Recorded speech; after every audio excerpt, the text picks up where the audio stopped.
Welcome back to our YouTube channel, guys. This is Candid Conversations with Caroline and Chris. We are so excited for the new year. This is our official 2021 episode that we're starting with. So we're very excited, and we're in a new location, as you can see. I like the ambience. This is Stido Studios in Nakuru, the best place for photo shoots, video, and all the classic stuff that you need. So this is the new place. We're very excited. So Caroline, do you like this place? First of all, I like the flowers. Yeah. I like the design. I like the color schemes. So guys, we're upgrading, and the ambience and the lighting. Unajua pia ukiniona in person, my friends. Let's just leave it at that. So yeah, anyway, we are excited about this new year, and we just felt like it's good to start with a topic about self. So what are we going to talk about, Caroline? I would like us to talk about self-concept. I know we've spoken about self-awareness, and this is a part of it. So I think it's important to delve into self-concept, because as we talk about mental health, how to relate with other people, it starts with the self. So that is where everything starts. Amazing. Yeah. So with self-concept, we're trying to understand what it means to be in tune with yourself and knowing who you are. So basically, from that understanding of self-concept, what are we really trying to communicate? So we can start maybe with a basic explanation of what self-concept is. Yes. Simply put, self-concept is how you view yourself. Yani vile unajiona. That is the best way to describe it. So how you view yourself, the perception of your abilities, how you relate with other people, friends and family. Yeah, that is in a nutshell what self-concept is about. So in a way, it's like a combination of self-awareness, esteem, and aspects to do with how you view yourself. Inner self mostly. Inner self. Of course, there's the aspect of physics and everything, but tunasema kujiita kale kamkutano. Yes. Kale ka meeting yenye unajiuliza by the na usichelewe kufika hiyo meeting yako, but you know that how you view yourself, so and how you examine yourself, your abilities. So that is what self-concept is all about. Okay. So probably when we try to break down that topic of self-concept, and we're trying to understand from the perspective of even other people, there's the way other people view you, and there's the way you view yourself. So how do you handle those disparities? So for self-concept, we don't separate these things. That is when you're explaining it. It's, you know, how you view yourself, how you relate with your friends, how you relate with other people, how you relate with your friends. Do you like yourself? Do you like your friends? So all those. So when you come to separate it, you separate it at a point of the negatives and the positives. By negatives and positives, I don't mean the negatives of self-concept. I mean when you have a negative self-concept about yourself, or when you have a positive self-concept about yourself. So inakuaga poa kwanza na zile vitu nzuri. Yeah, of course. The good news and then the bad news. Yeah, obviously. You start with the good things. So what are the positive things about the positive way you see yourself? That is the positive self-concept. Do you like your body? Do you think you're handsome? Do you think you're beautiful? Do you believe in your abilities? Do you believe you are a good person? Do you believe you are a good friend? All those make up positive self-concept. Okay. Yeah. Interesting. Then the negative self-concept is, do you feel like you're too fat? Do you feel like you're too light? You're too dark? Those are negative self-concept. The line between that and self-esteem is very, very close. Only that, even in self-concept, kuna ile extension do my friends like me? Are people good? You know, if you have a negative self-concept, pia hutaona kama watu wengine ni wazuri. So there's an element of reputation as well. Yeah, reputation. How people see you and how you relate with, because how you relate with people and how they relate with you. you as well. So there's that two-way. Because you see, in self-esteem, ni wewe vile unajipenda, vile unajiona. Yes. But now in the self-concept, it's two-way. It's two-way. Yeah. So the combination of how you view yourself and how others view you. So it both culminates into now that concept. Yes, but of course the major part is how you view yourself. That is the most important. That is the most important thing. That is the most important Absolutely. thing. And you're more likely to radiate goodness if you view yourself nicely. Because if right now I feel like I do not have the abilities, I am not successful enough, I am not enough, I'm not sufficient, chances are that is what you're going to give out. That is what you're going to give out to the universe. That is what you're going to give out to the people. And what you give out is what you get back. Right? So, okay, feel some type of way. You see, when you're in a group of people, you see the most confident person anapataga the most attention. Yeah. Why? Even when they walk in the room, they radiate confidence, they radiate goodness, they radiate, the niceness. But you see, when kuna mali unaendaga tu unasikia dem akona attitude, akona roho mbaya nini, it's because uliingia and you already feeling like these people are not nice people, these are not the kind of people I'm supposed to be around. You're already having that vibe around you. So when you have that vibe around you, that is what you're going to get back. Absolutely. Yeah. Okay, so we have understood self-concept. We have taken it a bit a notch higher, and now I think it's best for us to look at it from the perspective of how does the mind and how can you be able to tune yourself to that point where your self-concept will elevate you to success? I would like to give it a title, how to improve your self-concept. Yeah. So you improve your self-concept by very, very basic things. By the way, very basic things. It's not as big as you may think. First, gratitude. Are you a grateful person? Are you happy with yourself? Are you happy with the people in your life? Are you happy with the things around you? Are you grateful for what you have? Because if you're always complaining about things about yourself, probably how you were raised, or the environment that you're in, and blaming people for example, mimi unajua hata kama huyo teacher ni vile alitufunzaga vibaya, angetufunza vizuri mimi ningekuwa hapa, ningepita mtihani. You got a grade C, you can do something with that grade. It does not mean I went to Harvard, does not mean you cannot do something with yourself. About it, yes. See? So when you have gratitude, you're improving your self-concept. Number 2, you eat healthy, you work out, you take a walk, you take care of your body. Yani, taking care of your body means different things about everyone. I like saying take a lot of water maybe for your skincare. Absolutely. Eat well, take a walk. Such things, they are very basic things. They are things that are available to us, and those are the things that, are part of improving your self-concept. Absolutely. Number 3, be around people who are good for you. Amazing. We underestimate company. Amazing. We underestimate company, but you're supposed to be around people who make you feel good. By making you feel good, I don't mean people who lie to you. But imagine being around a friend who constantly tells you, hey Chris, umeongeza sana. Punguza, unataka kubeba ngamia. What's going on? Okay, uliambiwa hivyo. Let me tell you, actually, speaking of that, the fitness thing, when you start working out to that point where guys get in tune, like let me tell you, there's some toxic masculinity that happens at the gym. Unapiga tizi, you're just doing your thing, and then kidogo kidogo you're just hearing guys are like, "Hai, huyo amedunga kitu, anatumia some, we call it sumo in the gym." So guys, like the energy around where you are and what you're trying to achieve. So I know exactly what you mean. Like if you unataka kubeba ngamia. Nataka kubeba ngamia. Ndama, nataka kushika ndama.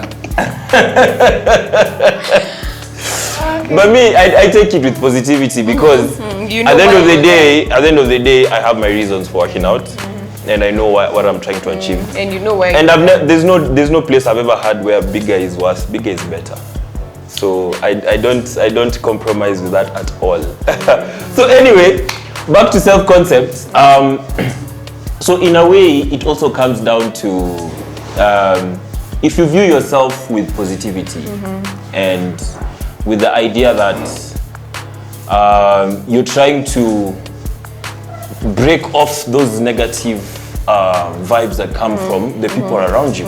So if you have people who like push you on to success, they tell you like, hey, you guy, I'm seeing what you're doing, keep on working out, keep on doing, you're looking nice, Caroline. Unajua, saa zingine kuna watu wenye kwa around you, they pretend to be your friends, or probably that they pretend to like bring positivity to your life. So I feel like also self-concept, you must be very keen to who you bring in to your space. Sindio? Juu kuna watu wengine. You allow. Because sometimes, as I said about the people around you, sometimes you may not be able to pick people around you because of the circumstances, because of maybe work and such things. Yeah. You may not be able to choose all your colleagues. You may not be able to choose everyone you need to work with. But when it comes to that inner circle, that space of yours, you know, those friends, your tribe, your people, you get to choose these people. You're supposed to choose them. Unakumbuka vile tulikuwa tunachaguaga mchele. Okay, siku hizi naona mchele hatuchagui. But you know the way you used to chagua. Unakula mchele na chakula. No. You remember, size it's already pre-needed. You just wash it. But kitambo, you remember the way ulikuwa unapewa kazi, wewe chagua mbosho. Yeah, wheat from the chaff. Yes. So that is how you're supposed to choose the people you allow in your space. Because if you have people who are constantly pointing out your negative things, to lower your self-concept. And you know, self-concept, self-awareness and your ideal self have to be, we call it congruous, or they have to be genuine. They have to be married together for you to be a genuine person. And something that we should aim for is to become an ideal person. And by that ideal person is, no one can define that for you. You can only define it because what even success, what you want, your definition of success and my definition of success is very different, right?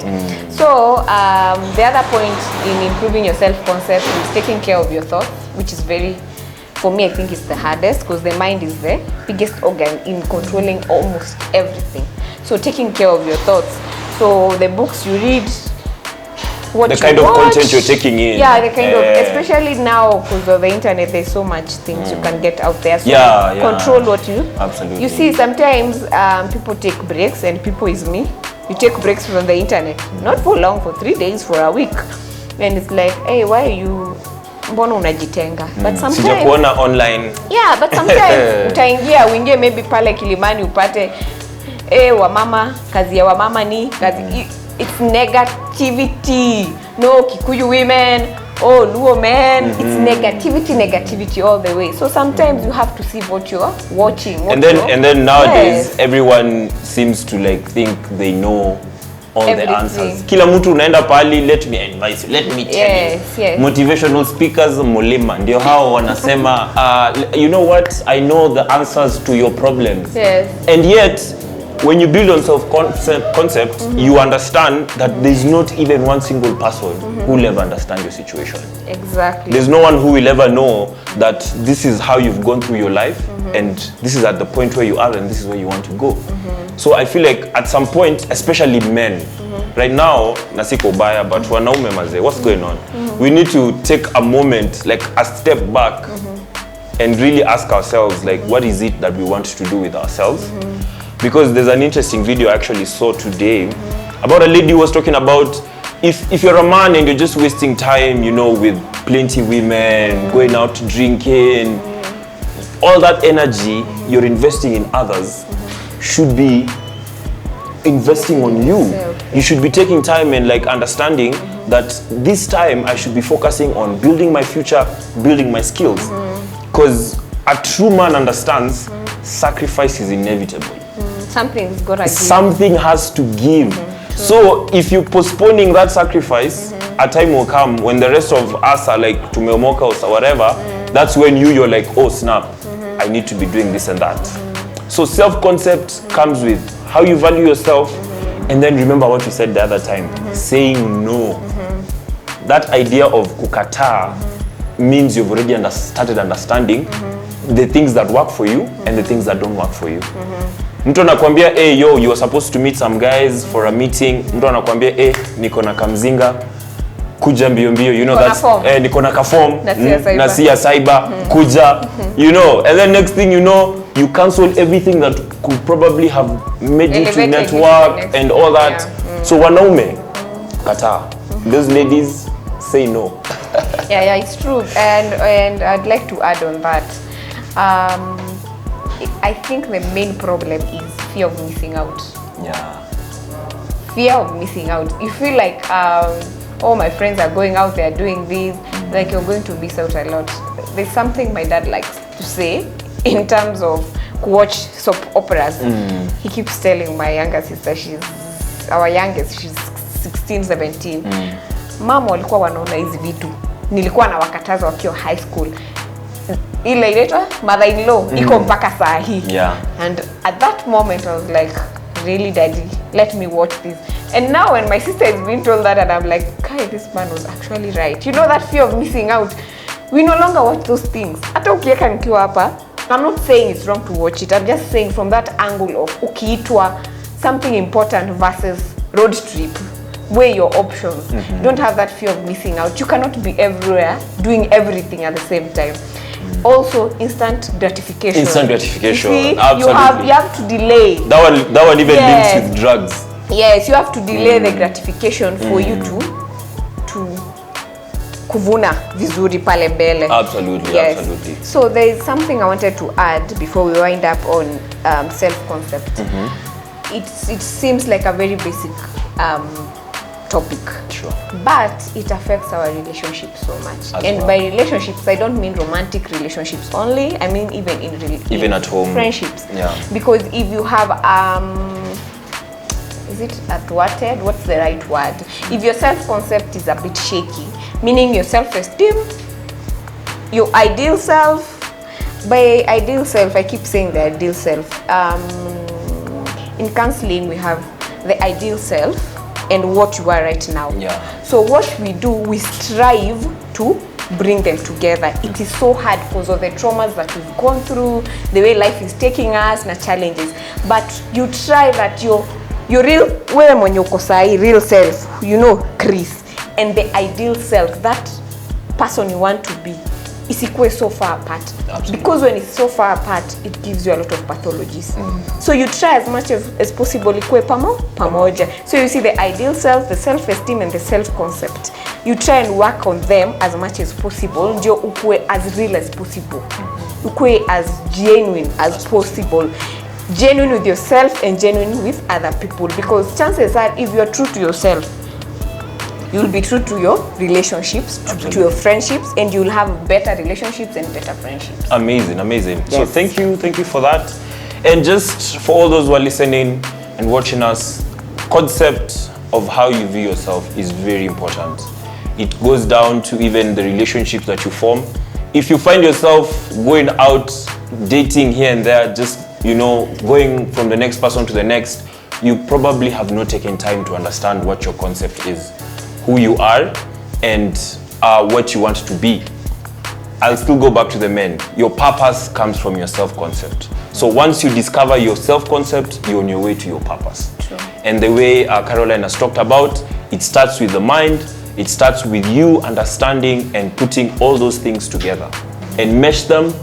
Find that space where you're like, you know what? I'm so comfortable with who I am. I don't need anyone to gratify me. I don't need anyone to put me down, to validate me. And that's how you become stronger. And for some reason, people start getting attracted to you because of how you just exude all that positivity. Yes. So thank you so much, guys, for always following our channel, subscribing, sharing, and commenting, and the feedback. Thank you so much for we the really feedback. appreciate it. It helps us grow. Absolutely. Yeah. So we hope to be, of course, giving you more content. Caroline, I believe you will also be talking to a psychologist. Yeah, Agatha. Agatha. Yeah. Wonderful. So the next episode, watch out for Agatha. She has amazing content for you guys. So we hope to see you soon. Okay. Bye-bye. Bye, guys.